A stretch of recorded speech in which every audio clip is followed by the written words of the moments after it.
Bien, hermanos, yo le invito a que vaya conmigo a 1 de Timoteo capítulo 2.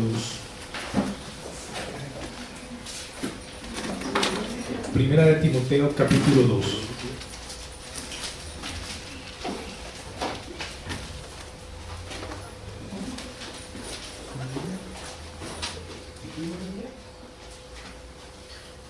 Nuestro estudio en esta mañana vamos a centrarlo en este texto del versículo 1 hasta el versículo 8. 1 de Timoteo capítulo 2, versículo 1 hasta el versículo 8.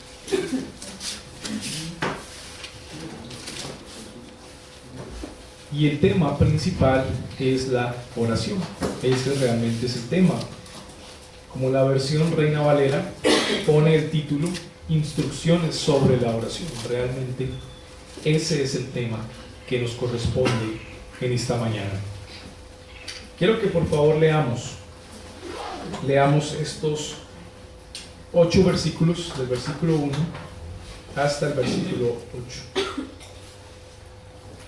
Exhorto ante todo a que se hagan rogativas, oraciones, peticiones y acciones de gracias por todos los hombres, por los reyes y por todos los que están en eminencia, para que vivamos quieta y reposadamente en toda piedad y honestidad, porque esto es bueno y agradable delante de Dios nuestro Salvador, el cual quiere que todos los hombres sean salvos y vengan al conocimiento de la verdad.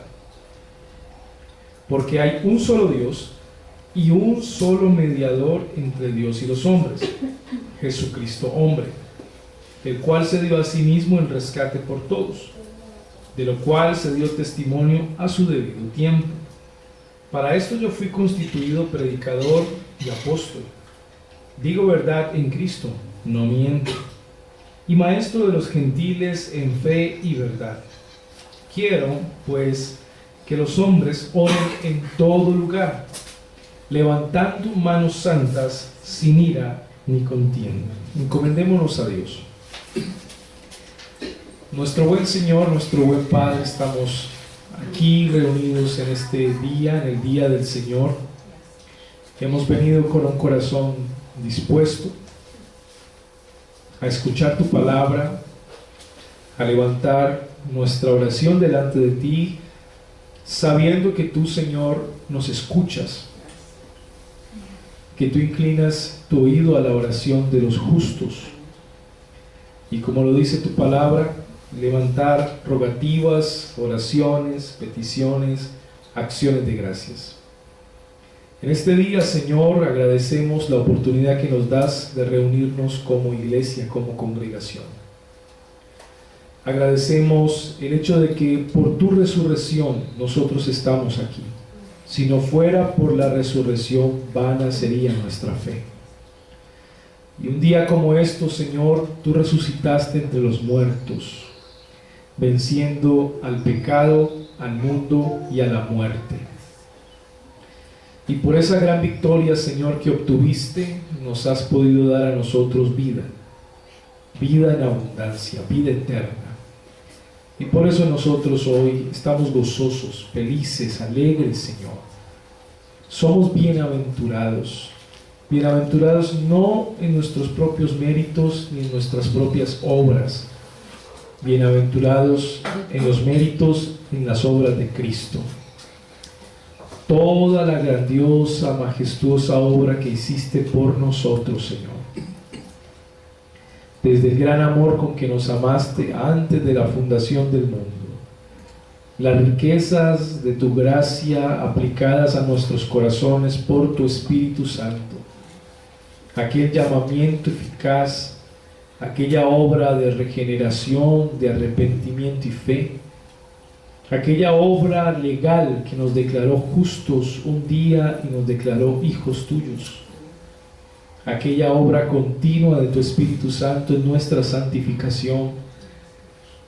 Y aquella obra de perfección hasta que tú regreses por segunda vez en tu segunda venida, Señor. Toda esta maravillosa obra de salvación es un regalo para nosotros. Gracias a ti, Señor, porque tú has hecho todo posible. En tus palabras, consumado es. Tú lo hiciste todo.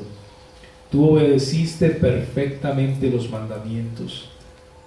Tú obedeciste perfectamente el plan intratrinitario, Señor, hasta llegar a la cruz, al Gólgota.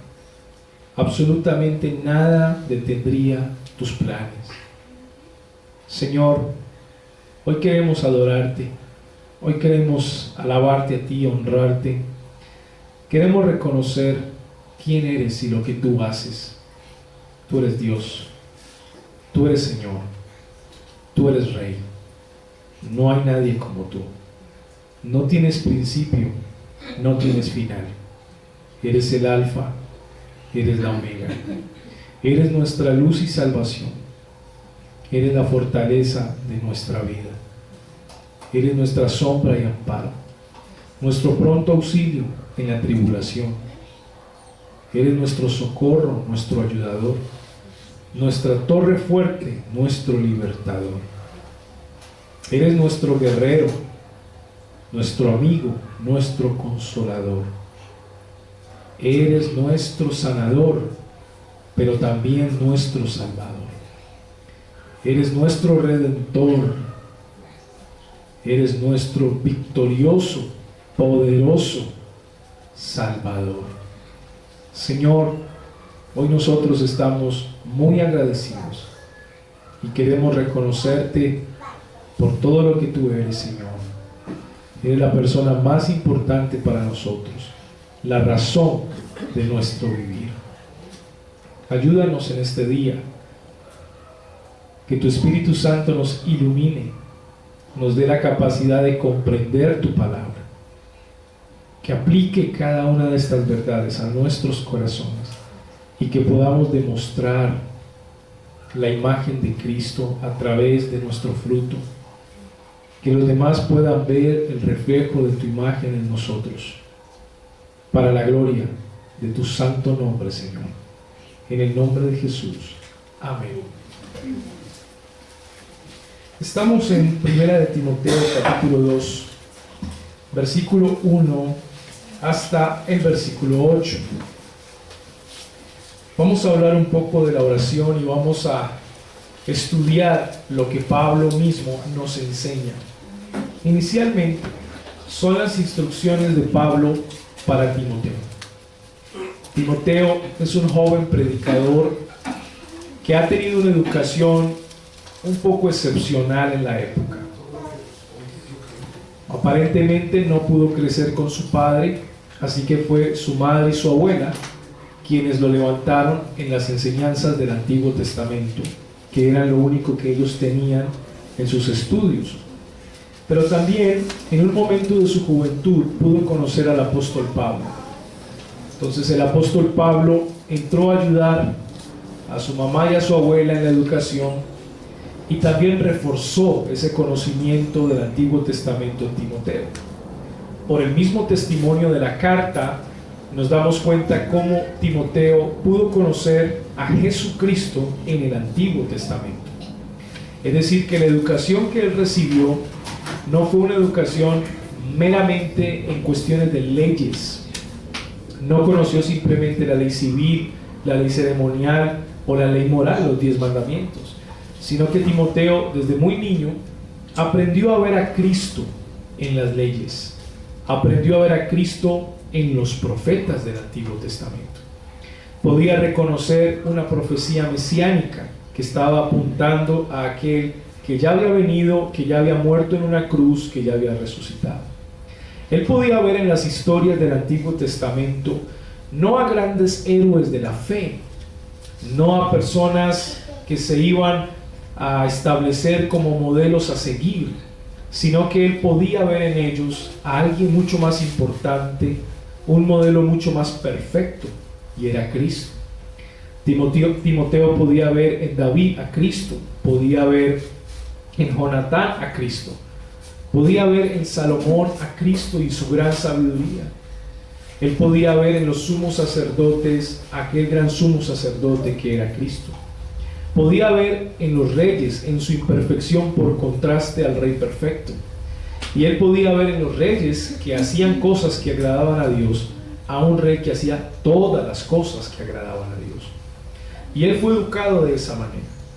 Pablo confía en Timoteo, en su juventud, en la sabiduría que Dios le ha dado, y lo lleva a una iglesia que había vivido problemas muy importantes, muy grandes, diría yo. Había tenido dos pastores no jóvenes como Timoteo, sino de mucha más edad que él, Himeneo y Alejandro. Eran predicadores de la iglesia de Éfeso, pero ocurrió algo con estas personas. Ellos decepcionaron a la iglesia de Éfeso porque empezaron a enseñar doctrina que iba en contra de la doctrina de los apóstoles. Empezaron a tergiversar las escrituras. Empezaron a poner su confianza en las fábulas de las tradiciones judías, tratando de encontrar en su sangre, en su historia, algo de valor que los hacía elegidos o mucho más importantes, olvidando así que la elección no está en la sangre, sino en aquel que elige, que es Cristo mismo desde antes de la fundación del mundo. Estos hombres se convirtieron en herejes, enseñaron una doctrina falsa, y Pablo interviene en la iglesia de Éfeso y los disciplina. La disciplina es tal que los trata como gentiles y publicanos, como Jesús lo dice en Mateo capítulo 18. Así que es una iglesia decepcionada, es una iglesia que está pasando una crisis espiritual, doctrinal, donde la confianza que habían puesto en estos hombres de experiencia y sabiduría había sido quebrantada. Se habían quedado sin pastor. Es una iglesia sin pastor. Y una iglesia sin pastor es una iglesia débil. Es débil porque precisamente la obra que hace el pastor es guiar a la oveja. La oveja debe ir detrás del pastor. Ella va siendo guiada por él. No necesita ser golpeada para que ella vaya adelante como otros animales. La oveja simplemente escucha la voz del pastor y le sigue. Así como la iglesia escucha la voz de Cristo y le sigue. Asimismo, la iglesia local debe aprender a escuchar la voz del pastor y le sigue. Pero ¿qué hacer cuando los pastores te han decepcionado? ¿Qué hacer cuando aquella voz que has seguido es una voz falsa? Y en vez de curarte, de echarte al hombro, como lo hace el pastor a la oveja herida, y curar las heridas, lo que ha hecho el pastor es exponer a las ovejas ante los lobos, ante los animales depredadores. Así que es una iglesia decepcionada, que está en crisis espiritual y que al mismo tiempo está dolida. Ahora están desconfiados. No vaya a ser que un nuevo pastor venga y nos haga lo mismo. Hay desconfianza. Y Pablo se arriesga por Timoteo. Es joven, es totalmente contrario, opuesto a lo que esa iglesia ha venido experimentando. No podemos establecer la edad de Timoteo. Posiblemente tenía 40 años o menos de 40, estaba entre los 30, algo así más o menos. Pero para la época seguía siendo muy joven para pastorear una iglesia. Pablo le da algunos consejos a Timoteo. Él debe entrar a la iglesia de Éfeso y debe ordenar la iglesia de Éfeso. Si quedaron sin pastor, la iglesia quedó confundida, quedó desorientada, quedó desordenada. Ahora Timoteo tiene que entrar a estructurar la iglesia y a ordenar la iglesia. Pero en ese orden hay instrucciones específicas. Por ejemplo, el mismo Pablo le dice a Timoteo que se oponga ante las falsas doctrinas, capítulo 1, por ejemplo. Al mismo tiempo le anima a seguir su ejemplo, el ejemplo de Pablo. Luego le da instrucciones sobre la oración en el culto público. Luego le da los requisitos para pastores y diáconos. Luego le advierte de la apostasía. No se puede confiar porque van a haber apóstatas allí en esa iglesia local, los cuales él tiene que detener como buen soldado de Jesucristo. Él le va a enseñar acerca de los deberes para con los demás, la importancia de la piedad y el contentamiento cristiano y la buena batalla de la fe. En otras palabras, son instrucciones muy prácticas que ordenan una iglesia local. ¿Alguien quiere saber cómo se debe comportar una iglesia local? Entonces tiene que estudiar Primera, Segunda y Tito. Primera, Segunda de Timoteo y Tito. Son cartas pastorales que ordenan y estructuran una iglesia local. Pero aquí había una duda en el capítulo 2 en el que estamos, y es esta. Éfeso era una ciudad muy importante y era una ciudad muy politeísta. Tenían muchísimos dioses. La diosa principal de esa ciudad era Artemisa o Diana, la diosa de la fertilidad. Así que eran muy politeístas, adoraban imágenes. Esta diosa tenía sacerdotisas que trabajaban a tiempo completo en estos templos paganos y también sacerdotes. Así que la iglesia en Éfeso tenía que pararse muy fuerte ante la idolatría, ante el politeísmo y ante las falsas enseñanzas. Pero había una cuestión más y era política. Éfeso pertenecía al Estado romano.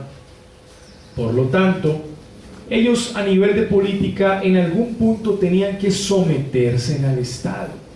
Y el Estado romano en el siglo I tuvo una época muy fuerte, en general con todos los territorios y más con aquellos grupos religiosos. Ellos estaban viviendo una tensión, y les voy a explicar cuál es la tensión. Nerón ya había subido al poder. Nerón ya estaba en Roma. Nerón y todo su equipo de trabajo eran bastante crueles y despiadados. Por lo general no perdonaban la vida a nadie. Ellos iban en la calle asesinando a todo aquel que se opusiera a su ideología política. Había una frase en aquella época: Cesaristin Kyrios, César es Señor. Y la gente tenía que poner esa frase en sus casas y en las ciudades principales. Esa frase tenía que estar. Había una condición: ustedes pueden adorar los dioses que quieran adorar. El Estado no se oponía al politeísmo. Es más, no se opuso al judaísmo en sí, ni a adorar a Dios del Antiguo Testamento. No se opuso al cristianismo en sí. Adoren lo que quieran adorar siempre y cuando reconozcan a César como el Señor del universo. Eso es todo. Pero ese todo traía un conflicto tanto para el judío como para el cristiano. Y a la iglesia de Éfeso le traía un conflicto, y era que los cristianos en Éfeso no podían poner en sus casas Cesaristin Kyrios, porque ellos ya habían conocido a su Señor, era Jesús. Isusistin Kyrios, Jesús es el Señor, no César. Esto les estaba trayendo problemas, porque había una amenaza de muerte. Aquel que no reconozca a César como Señor tiene que morir. Entonces muchos cristianos en la época estaban empezando a escapar. Era tanto el desprecio de aquellos que no reconocían a César como Señor, que Nerón, en una de sus locuras, inicia un incendio en la ciudad de Roma. Más o menos tenían unos 15 barrios que constituían la ciudad. Quemó aproximadamente 11 barrios, y los barrios que quedaron, que no estaban quemados, eran donde habitaban los cristianos en Roma. Nerón le echó la culpa a los cristianos, y a partir del año 64 el Estado se vino contra los cristianos en Roma, los masacraron, los asesinaron. Tanto fue así la mortandad que los pusieron de luces en medio de la ciudad de Roma, colgados mientras se quemaban, y esa era la luz de la ciudad, el camino hacia el Coliseo romano. Los que no murieron quemados simplemente los atraparon, los arrestaron y los echaron a los leones. La gente se reunía en el Coliseo y gritaba a gran voz: suelten a los cristianos, suelten a los cristianos. Hombres, mujeres y hasta jóvenes gritaban: suelten a los cristianos. Soltaban a los cristianos y luego la muchedumbre decía: suelten a las bestias, suelten a las bestias. Soltaban a las bestias y morían devorados. No se respetaba mujer, no se respetaba niño o niña, morían comidos por los leones. Pero había otra masacre y era la de los gladiadores. Sacaban a los cristianos para ser atravesados por las lanzas. Esto era simplemente un juego. El gladiador simplemente practicaba el ser atravesado atravesar a otro con una lanza simplemente por rutina, por juego, nada más. Y la gente gritaba, la gente celebraba, era algo muy normal. Y aquí viene el punto. Pablo, esta es la presión que tenemos del Estado. Tenemos que orar por el Estado. Esa es la pregunta. Pablo, tú conoces el contexto, tú conoces al Estado romano, eres ciudadano romano. Nosotros pertenecemos al Estado romano, somos cristianos.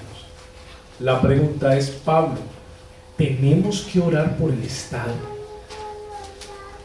Pablo, y si tenemos que orar, ¿cómo debemos hacerlo?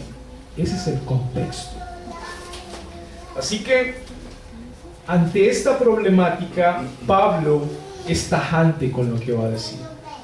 Cualquiera puede claudicar entre dos pensamientos, es decir, sí debemos orar, pero no tanto, es decir, ante este estado que tenemos, ante tanta maldad, no tanto, no merecen que oremos por ellos. Pero es interesante cómo Pablo inicia el versículo 1 exhortando, o sea que es fuerte en su palabra, porque él sabe que lo último que quiere hacer la iglesia es orar por sus gobernantes, y más cuando sus gobernantes son crueles, dictadores. Exhorto ante todo, dice Pablo, no es una opción, no es una opción. Les exhorto, es un llamado de atención a que se hagan rogativas, y lo que va a hacer Pablo es que por lo menos va a mencionar 4 palabras diferentes, y no está queriendo hablar de 4 oraciones diferentes, sino que lo que quiere hacer Pablo es marcar un énfasis profundo en lo que él va a decir. Rogativas, oraciones, peticiones y acciones de gracias. En otras palabras, lo que quiere decir Pablo es: la iglesia tiene que orar por su gobernante, por sus gobernantes. No hay opción. De repente vienen los que objetan y van a decir: pero Pablo, nos están masacrando en los coliseos principales de las ciudades. Entonces Pablo vuelve y repite: rogativas, oraciones, peticiones y acciones de gracias. Pero Pablo, nos están atravesando con lanza los gladiadores, y Pablo es enfático: rogativas, oraciones, peticiones y acciones de gracias. Pero Pablo, perdí a mi madre, perdí a mi padre, perdí a mis hijos. Y Pablo es enfático: peticiones, oraciones, rogativas y acciones de gracias. Aquí estamos frente a esto. ¿Qué pensamos nosotros de esto? ¿Qué puede estar pasando por nuestra mente cuando leemos un texto así? Lo último que pensamos es que este texto esté en ese contexto. Por lo general vamos a pensar que es un texto salido de ese contexto. Pero Pablo cierra el caso con esta frase del versículo 1: por todos los hombres. Ese es el alcance de la oración. O sea, la oración no es selectiva. La oración de la iglesia no es selectiva. O sea, yo oro por quien yo quiera orar o por quien me conviene orar. No es así. Porque si fuera selectiva, por los últimos que quisiera orar la iglesia de Éfeso, fuera por el Estado romano. Fuera lo último que va a hacer. Y más si ellos mismos han experimentado la dureza del Estado.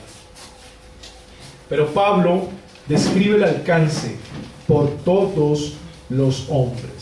Pero como él sabe que hay un problema de fondo, él va a enfatizar en ese alcance una audiencia especial, porque él sabe el problema de fondo que está pasando en general la iglesia de todo el Mediterráneo, al norte y al sur del Mediterráneo.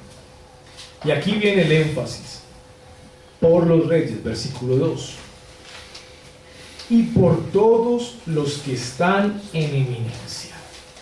Pablo está enfatizando a la audiencia por la cual seguramente la iglesia de Éfeso no va a querer orar. Porque cuando él dice por todos los hombres, yo voy a elegir orar por el que yo quiera.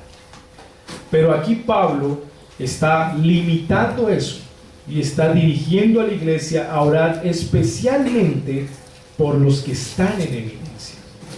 Aquí los reyes y los que están en eminencia en el contexto de la iglesia de Éfeso son los gobernantes. Primero es el gobernante de lo que hoy nosotros conocemos como el país de Turquía. En ese tiempo era una región muy grande, el Asia Menor. Los gobernantes de la misma ciudad de Éfeso, que eran politeístas, no les interesaba a qué Dios adoraras tú, lo que les interesaba era el reconocimiento público y que tú pagaras los impuestos al Estado. Eso era lo que más les importaba a ellos. Y por los gobernantes que estaban en Roma, tanto Nerón, en ese caso era el César, y tanto a todos sus gobernantes, todo su séquito. Por lo general ellos tenían una doctrina estoica, era la que les acompañaba. La mano derecha de Nerón era Lucio Anneo Séneca, un estoico del siglo I, muy interesante por cierto, muy moralista. Así que estamos en una cultura paradójica, donde hay politeísmo, donde hay idolatría, pero al mismo tiempo inmoralismo. Y uno se va a preguntar, ¿moralismo? Sí, hay moralismo, pero es un moralismo interesado. Así que estos gobernantes, estos que están en eminencia, deben recibir la oración de la iglesia. Estos son los reyes, estos son los que están en eminencia. ¿Quiere decir Pablo que no se puede orar por los pobres? ¿Quiere decir Pablo que no se puede orar por las personas que están pasando una situación más difícil? No, él no está queriendo decir eso, ya lo dijo en el 1, por todos los hombres, incluyendo a los más pobres. Pero el énfasis que está dando de los que están en eminencia es por el problema que les acabé de contar. Es porque seguramente a esta audiencia la iglesia no va a querer orar por ellos. Pero lo que sigue es aún más interesante. Miren usted, versículo 2. Propósito de esa oración: para que vivamos quieta y reposadamente en toda piedad y honestidad. Y esto es más interesante, porque el reposo de la iglesia de Éfeso dependía, escúchenlo bien, no de levantar otra posición política, no de levantar otra ideología política, no de levantar otra estrategia para derrocar a los gobernantes. No tendría que ver con levantar una rebelión para ir en contra de y volverse iconoclastas, destructores de ídolos y de imágenes, e ir por la calle con espadas y con bastones destruyendo todas las ventanillas y todo lo que tuviera imágenes paganas. No, lo interesante es que el reposo de la iglesia depende de lo mucho que la iglesia ore por sus gobernantes. Y saben una cosa, Pablo confronta a la iglesia porque la iglesia suele ser activista por naturaleza. Es más fácil ser activista que ser orador, es decir, intercedor. Es más fácil criticar o construir unos 3 pasos para llevar a cabo una estrategia que orar por ellos. Es mucho más fácil. Y Pablo está revelando algo acá en su palabra. Y gracias a Dios nos ha quedado esa revelación por escrito para poderla leer. Él dice lo que le trae reposo a la iglesia, es decir, paz. Lo que trae paz a la iglesia en medio de un estado hostil es la oración de la iglesia por el estado hostil.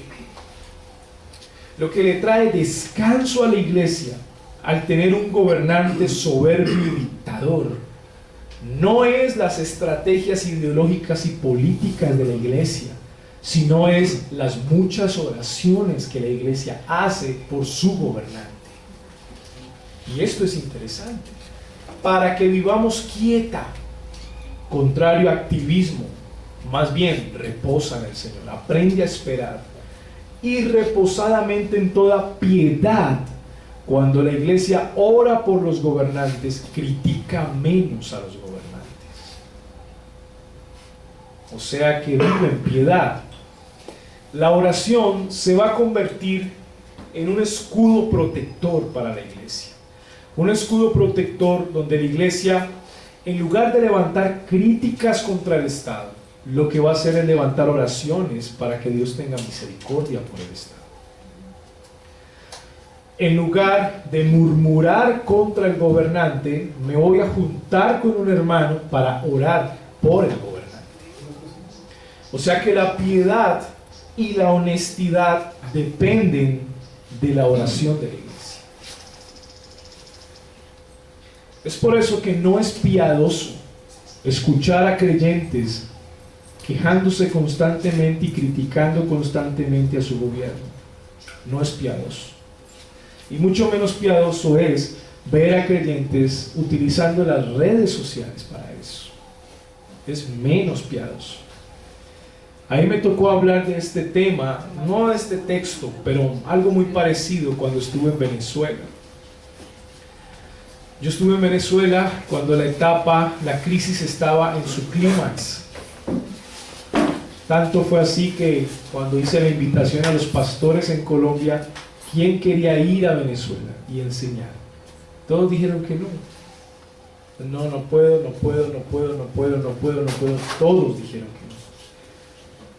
Cuando yo fui a Venezuela, a Barquisimeto, me tocó el tiempo, allá le llaman guarimberos, que son los rebeldes que se levantan en contra del Estado, se ponen una capucha negra acá, tienen unas bazucas y están armados.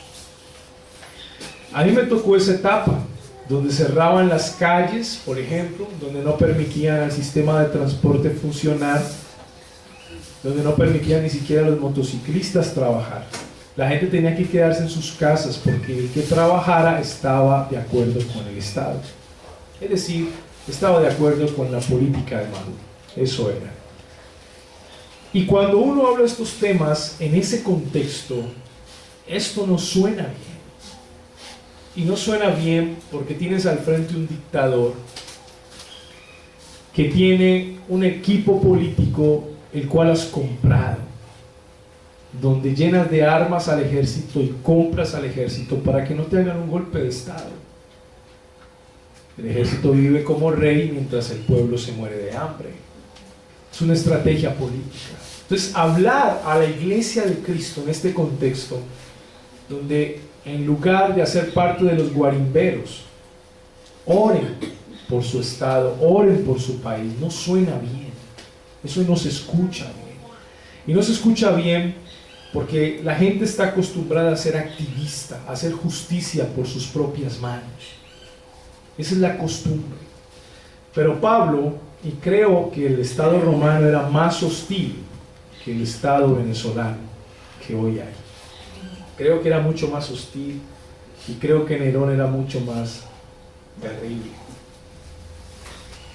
Pablo igual está dando este consejo. Ustedes quieren vivir en paz, oren por el Estado. Pero aparte de que sea bueno para ustedes, miren otra cosa interesante, versículo 3. La razón principal es porque esto es bueno y agradable delante de Dios nuestro Salvador. O sea, no solamente tiene un propósito particular para la iglesia, sino que agrada a Dios. Esto agrada a Dios. Lo que a mí me llama la atención era ver grupos guerrilleros en el siglo I como los celotes, que nunca pudieron lograr lo que querían. Me llama la atención. Pedro tenía un espíritu celote. Él le corta la oreja a Malcolm y el Señor le pone la oreja y el Señor le dice: al que espada muere, al que espada mata, espada de morir. Pedro, ojo. Jesús no estuvo de acuerdo con los grupos guerrilleros ni armados. Esos celotes eran fuertes en armas. ¿Y qué consiguieron? No consiguieron nada. Lo único que consiguieron fueron guerras tras guerras, tras guerras, tras guerras, y mortandad, muerte continua. Jesucristo no apoyó el pensamiento guerrillero. Él no lo apoyó. Y es interesante porque al Señor le agradó que su iglesia en el siglo I perdiera la vida antes que se enfrentara directamente ante el Estado. Y eso es impactante. Al Señor le agradó que perdieran la vida. Y cada mártir que moría era olor fragante delante de Dios. Esto puede sonar muy descabellado, pero esto es bueno y agradable delante de Dios nuestro Salvador. ¿Cuál es la intención? Versículo 4. El cual quiere que todos los hombres sean salvos. ¿Cuáles todos los hombres? ¿De qué está hablando aquí Pablo? Y que esos hombres vengan al conocimiento de la verdad. Es interesante porque Pablo utiliza un argumento salvífico acá. Y el argumento es el siguiente: ustedes deben orar por los que están en eminencia, porque dentro de esa gente que está en eminencia también hay elegidos. Eso es lo que quiere decir el texto. Usted puede pensar que esas personas no son elegidas, y usted lo que puede pensar es que lo único que merecen es la condenación eterna. Pero Pablo dice acá: deben orar por ellos, porque mucho de esa gente que está en el gobierno, que está en el Estado y que hoy son crueles, hay elegidos ahí. Dios quiere que todos los hombres sean salvos, no solamente los pobres entre los pobres, entre los ricos también tiene elegidos. La cláusula no está hablando en términos cuantitativos, es decir, el Señor quiere que cada persona sea salvo en el mundo. No está hablando de eso. Lo que está hablando es en términos cualitativos, es decir, el Señor quiere que cualquier clase de persona en el mundo sea salva, no solamente el pobre, el rico, y no solamente el rico, sino aquel que ha hecho mucha maldad, mucha, también puede ser salva. O sea, no olvides eso. Si Dios quiere tener misericordia, lo puede salvar. Entonces Pablo le recuerda a la iglesia que los salvos no son los que la iglesia quiera que se salven. Tan buena esa persona, mire, esa ética y moral que tiene, qué bueno que sea un cristiano. Sería una gran bendición donde fuera un cristiano. Pero de repente vemos al violador y no pensamos así: qué bueno que el violador llegue a ser cristiano. No lo pensamos así, porque es nuestra naturaleza humana, continuamente quiere hacer justicia por sus propias manos, por su propia fuerza. Y esos sentimientos de rencor y de amargura son los que detienen la oración de la iglesia por todos los hombres, y hacen que la iglesia sea selectiva y ore solamente por lo que le conviene, supuestamente. Pero Pablo utiliza este argumento: todos los hombres. Él quiere que todos sean salvos, pobres y ricos, hombres moralmente correctos y que no tengan ningún tipo de moral. Hay elegidos delante de Dios. Y aquí viene el punto, es este: ¿por qué es esto posible? ¿Por qué es posible que hombres de estado, crueles y malos, puedan ser salvos? ¿Y por qué yo debo orar por ellos? Porque hay un solo Dios y un solo mediador entre Dios y los hombres, Jesucristo, hombre. O sea que la persona de Jesucristo hace eficaz la salvación para sus elegidos. Y como iglesia no podemos ignorar esto. Quiero resaltar aquí que Pablo está mencionando a un mediador entre Dios y los hombres.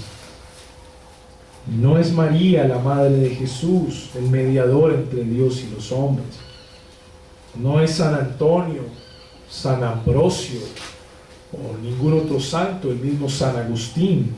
No es un mediador. El único mediador entre Dios y los hombres es Jesucristo, y Pablo le añade Jesucristo hombre. ¿Lo notaron muy bien? ¿Y por qué él hace el énfasis en Jesucristo hombre? Porque Jesucristo hombre logró la redención y la victoria sobre la muerte, el mundo y el pecado. Entonces, gracias a la obra redentora de Jesucristo hombre, la iglesia hoy puede orar por todos los hombres y saber que entre todos los hombres hay elegidos, y esa elección es eficaz en Cristo mismo, en la redención en Cristo. Así que Pablo les recuerda a la iglesia: amados hermanos, debemos orar por los que están en eminencia y por los gobernantes. ¿Quieren vivir en paz? Oren por ellos. Y recuerden, tal vez Dios tenga entre ellos a muchos de sus elegidos. El cual se dio a sí mismo, 6, en rescate por todos. Pablo nuevamente utiliza la generalización. ¿Quiénes son todos? Toda clase de hombres. Toda clase de hombres. Desde el moralmente correcto hasta el que no tiene moral, desde el más rico hasta el más pobre, desde el más dictador hasta el más tímido y tal vez apagado. Entre toda esa gente hay elegidos, hay pueblo de Dios. Él pagó el precio por ellos. ¿Por qué no orar por? ¿Por qué no orar por ellos entonces? Es la pregunta. ¿Qué nos detiene a orar por ellos? De lo cual se dio testimonio a su debido tiempo. Pablo mismo lo ha dicho, lo ha predicado, él mismo lo ha evidenciado. Como él le ha predicado a cualquier clase de personas, y Pablo mismo ha sido testigo de cómo Dios ha ido salvando a cualquier clase de personas. No hay límites para Jesucristo. Para esto yo fui constituido predicador y apóstol. Pablo mismo se pone de ejemplo a la iglesia de Éfeso. Digo verdad en Cristo, no miento. Y maestro de los gentiles en fe y verdad. He estado en templos politeístas. Estuve en el Areópago, hablando con epicúreos, hablando con estoicos. Ah, sí, con que tienen muchos dioses. Muy bien. Ah, veo aquí un altar al Dios no conocido. Muy bien, de ese Dios les vengo a hablar. Pablo tiene experiencia, ha pisado cualquier lugar en Asia Menor, desde las sinagogas judías hasta panteones con los dioses griegos y romanos, y él es testigo de cómo Dios ha salvado gente de toda esa clase de pensamiento y de ideologías. Él mismo ante autoridades romanas ha predicado y ha sido testigo de cómo Dios ha salvado autoridades romanas.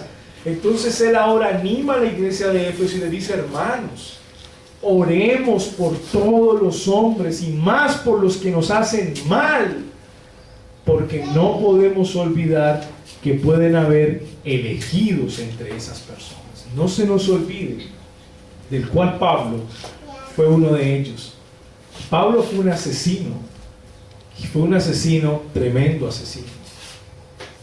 Él iba por las casas a la antigua judía. Él fue un celote y fue un fariseo. Cuando la escritura dice: porque yo seguía la ley por celo, celote, eso es lo que significa. Así que Pablo era un matón de la época y era muy conocido. Y él llegaba a las casas de los cristianos arremetía con toda su fuerza, sacaba a las mujeres del pelo y las arrastraba. Ese era Pablo, antiguamente llamado Saulo de Tarso. No importaba si había niños o no había niños, no importaba si la mujer estaba o no estaba en embarazo, del pelo las arrastraba y los sacaba. Cuando están apedreando a Esteban, dice, cayó tendido a los pies de un hombre llamado Saulo. Posiblemente Saulo también le disparó piedras, no lo sabemos.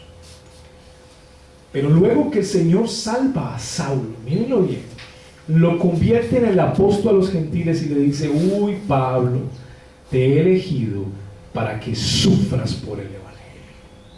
Como que de alguna manera Dios le cobró todas a Pablo mientras él servía en el reino de Dios. Fue un hombre muy sufrido por eso. Ahora, fue un gran apóstol y Dios tuvo que también probarlo demasiado para que no se enorgulleciera. Pero Pablo es testigo de que Dios tiene elegidos en los lugares en los menos pensados. Un fariseo celote puede ser salvo, sí, y apóstol a los gentiles. Wow, esto saca la mente, es decir, te da otro panorama, un panorama diferente. Con esta autoridad, entonces Pablo dice lo siguiente, versículo 8. Quiero pues, con la autoridad que ha venido hablando, que los hombres oren en todo lugar, levantando manos santas, sin ira ni contienda. Y aquí está el consejo. Ya leemos este texto y ya se siente un poco más pesado, porque ya Pablo es testigo, porque sabemos el contexto de la iglesia de Éfeso en el estado romano. Quiero pues que los hombres, y es de notar aquí, porque principalmente el contexto es un culto público, un culto. Pablo principalmente trae la responsabilidad de la oración a los varones de la iglesia. A los varones de la iglesia. ¿Saben por qué? Porque los hombres en el siglo I eran famosos por levantar revueltas, no las mujeres.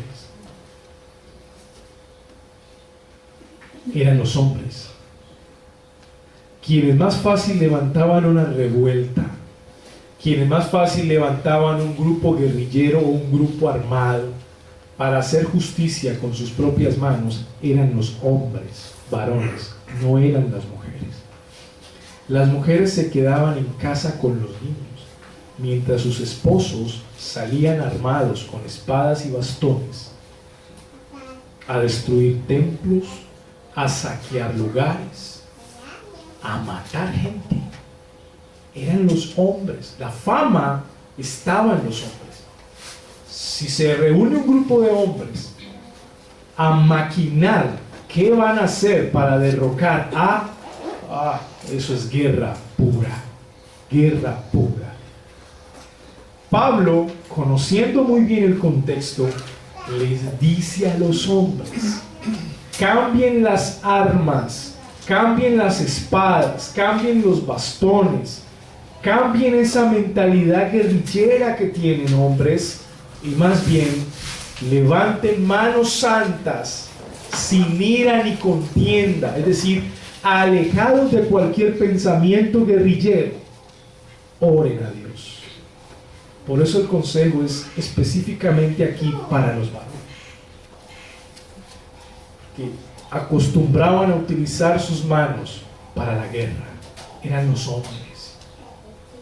Flavio Josefo, un historiador judío del siglo I, cuenta varias revueltas de los judíos. Los ladrones eran hombres en el siglo I. Los saqueadores eran hombres en el siglo I.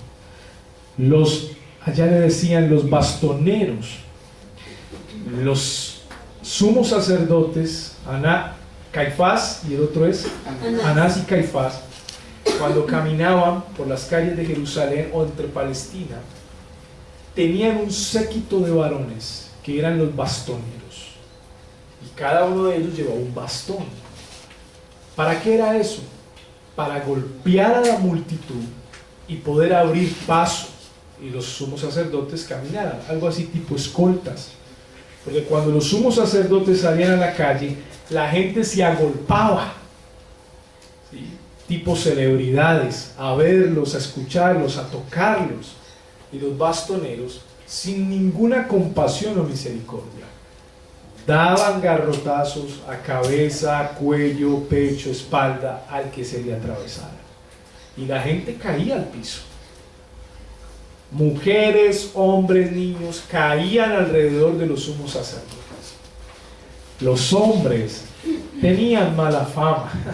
Los hombres, los que estaban al lado de Jesús en la cruz, hombres, ladrones, maleantes.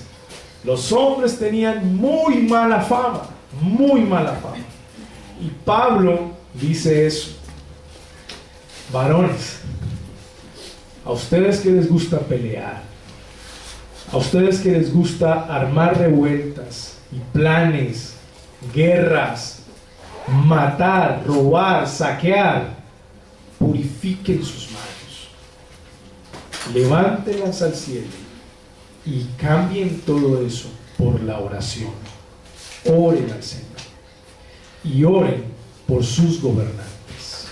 Ese es el mandato de Pablo en el versículo 8. Levantando manos santas sin ira ni contienda. Pero hay un principio más que les quiero dejar, y es este: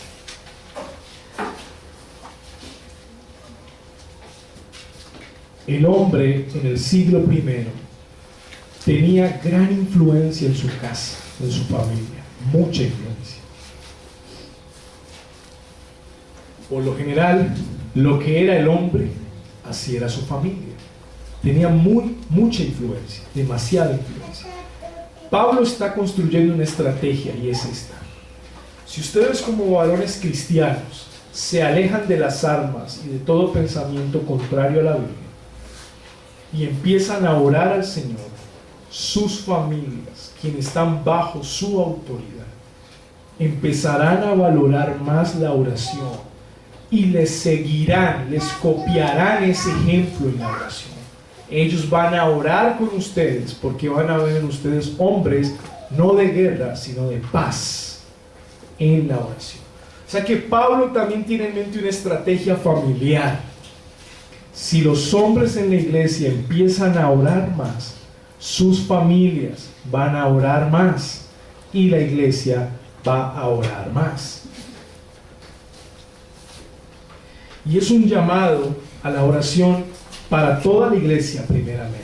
Todos nosotros debemos orar por nuestras autoridades y por los que nos hacen mal, pero sobre los varones de la iglesia local cae una gran responsabilidad.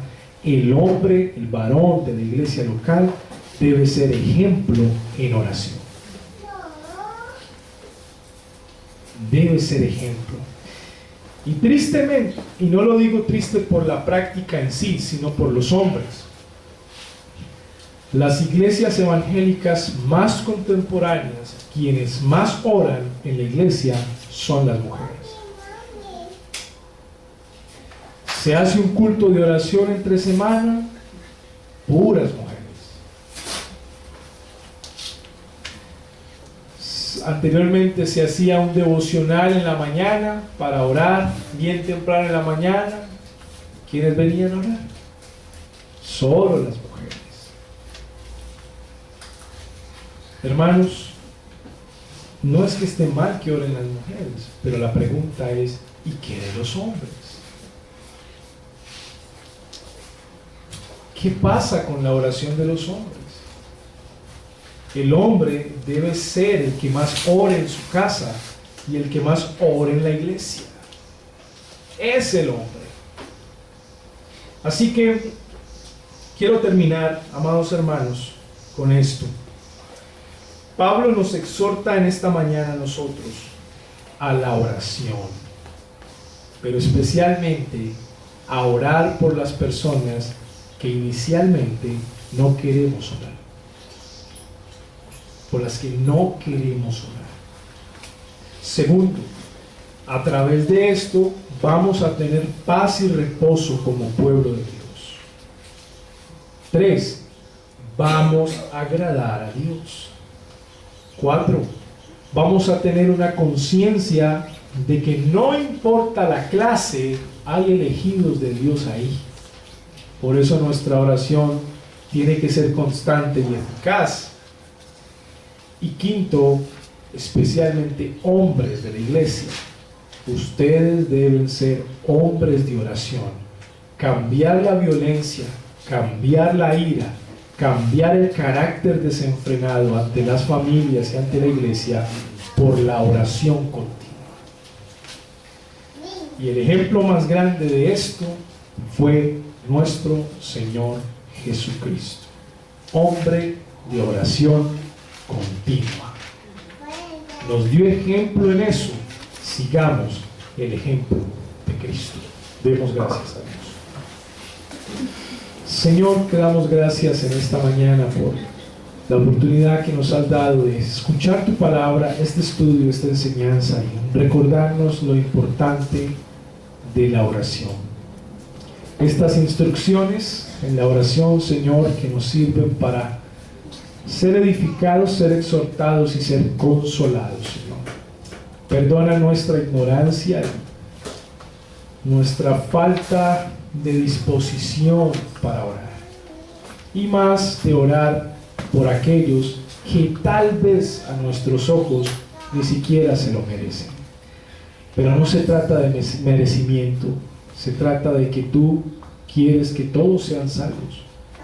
No solamente aquel que tiene una moral o ética o es muy amigo mío, sino tú tienes elegidos entre todos los hombres, moralmente correctos o no, ricos o pobres, lo que sea, Señor. Por eso nosotros debemos ampliar nuestra oración, ampliar el alcance de nuestra oración. Y todo esto para la gloria del nombre de Cristo. Amén. No sé si hay alguna pregunta sobre esta clase en particular, sobre este estudio, sobre este pasaje.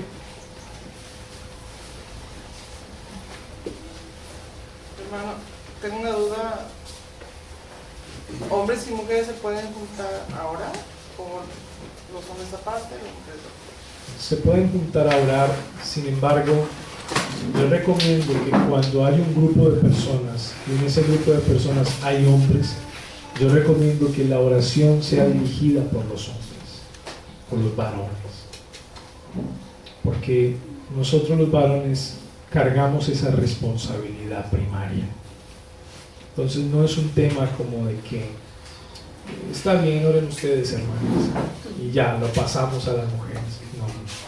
Creo que enfáticamente Pablo, y en este texto, a los varones nos está poniendo una carga especial. Entonces, si en una reunión hay hombres, es preferible que los hombres tomemos el liderato y oremos en general. ¿Pero las mujeres sí podemos orar en voz alta? Las mujeres pueden orar si se reúnen entre mujeres. Hay una mujer que quiera orar y lidere la oración, bien lo pueden hacer, pueden tener peticiones de oración. En nuestra iglesia local, las mujeres se reúnen una vez por semana para orar por la iglesia, pero ellas solitas, las mujeres. No es un culto público, no es nada oficial dentro de la iglesia, simplemente es una reunión de mujeres y se reúnen varias, por lo general son ancianas, casi no se ven jóvenes ahí. Se reúnen a orar por toda la iglesia y hay una mujer que lidera esa oración y hay otras que oran muy bien, entonces se intercambian, tú oras por esto, mujeres.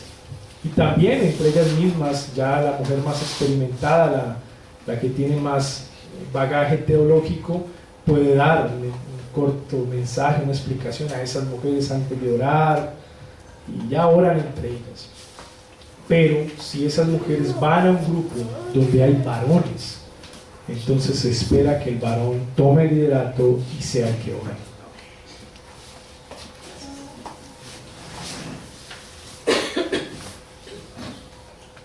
Hermano, ¿cómo nos aconseja sean la dinámica de la reunión de oración de toda la iglesia? Por lo menos el culto de oración que nosotros practicamos en nuestra iglesia lo hacemos los miércoles. Tratamos de que sea un día lo más alejado posible al domingo, ¿sí? Porque el domingo es el día del Señor, entonces digamos que el miércoles está en la mitad. ¿Qué hacemos en ese culto de oración? Nosotros ponemos en las sillas, antes de que lleguen los hermanos, unos folleticos donde hay razones o motivos para orar. Entonces, el primero es acción de gracias y hay varias líneas abajo. El segundo es peticiones del reino, varias líneas, peticiones de salud, varias líneas, económicas, líneas, peticiones de conversión, líneas abajo, otras peticiones, líneas abajo. ¿Para qué son esas líneas? Para que la gente copie ahí sus acciones de gracia, sus peticiones del reino. Entonces hay un director del culto de oración, un hermano. Entonces él pasa al frente y recoge todas las copias, ¿sí? Entonces las ubica aquí y él delega en el culto de oración. Entonces él dice: hermano Juliano, vas a orar por acción de gracias. Hermano Juliano, vas a orar por peticiones del reino. Hermano Juliano, vas a orar por peticiones económicas. Pero siempre se delegan varones, hombres, a la oración. Cada uno se le delega un ítem en el formatico de oración para que ore. Claro, el director de culto conoce muy bien a quién pone a orar. O sea, él sabe a qué hermano decirle ore, ¿sí? Entonces, porque el director de culto tampoco es cualquiera, ya es un hermano, miembro de la iglesia, etc. Entonces, así es. Entonces pasa un hermano al frente y da acción de gracias leyendo lo que los hermanos han escrito. Termina, pasa al siguiente, peticiones del reino, y ora por lo que los hermanos han escrito. Y así pasa el de económicas, pasa el de salud, cada uno va pasando. El director de culto tiene la libertad de, entre orador y orador, cantar un himno o dos. Él tiene esa libertad de decir: antes de pasar a las peticiones económicas, vamos a cantar 2 himnos, hermanos. Pónganse de pie, cantamos. Continuemos orando y sigue el otro. O sea, tiene esa libertad de manejarlo. Él es el director del culto de oración. Así se empieza un culto de oración realmente. Ya cuando la iglesia va creciendo un poco más, se puede en ese culto de oración realizar una corta sección de 15 o 20 minutos donde un hermano, casi siempre es el mismo director de culto, dé una reflexión acerca de la oración. Una reflexión corta. Pero inicialmente empieza solo orando, luego se le puede añadir la reflexión de la oración. Nosotros tenemos un programa, bueno, no es un programa, es como una visión en medio de, un objetivo en medio del culto de oración que se llama Cristo Rey de las Naciones, así se llama. Entonces lo que hacemos es lo siguiente: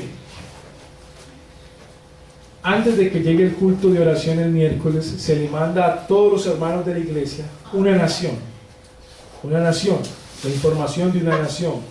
Por ejemplo, Cuba, y ahí está toda la información de Cuba, política, económica, social, toda la información de Cuba.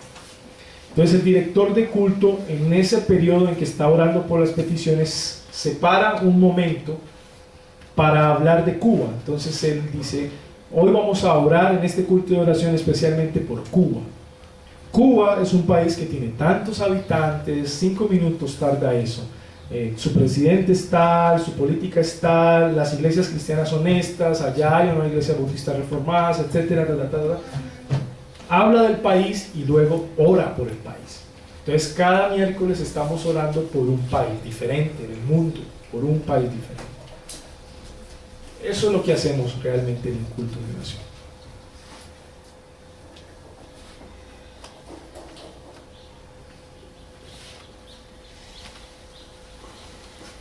Muy bien. Dios les bendiga, hermanos.